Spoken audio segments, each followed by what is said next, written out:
বড় বড় ইউটিউবাররা আজকে কি করে বড় হয়েছে জানো? তারা কিন্তু এমনি এমনি বড় হয়নি।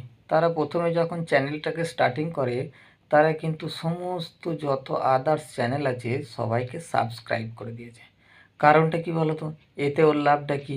কারণ ও যখন যত চ্যানেল ছিল সবাইকে সাবস্ক্রাইব করে দিল, তখন ও যেই ভিডিওটা আপলোড করলো, সমস্ত সেই সাবস্ক্রাইবগুলোর কাছে, যতজনকে ও সাবস্ক্রাইব করেছিল তাদের কাছে কিন্তু ইউটিউব অ্যালগরিদম ওই ভিডিওটা পাঠিয়ে দিল। তখনই তার অটোমেটিক্যালি ভিউজটা বেড়ে গেল। যখনই তার ভিউজটা বেড়ে গেল, তখনই তার কিন্তু আর রক্ষে নেই। এবার ভিউজ বাড়তে থাকলো, একদিন দুদিন ভিডিও আপলোড করতে করতে তাকে অটোমেটিক্যালি সবারই ভালো লাগতে থাকলো।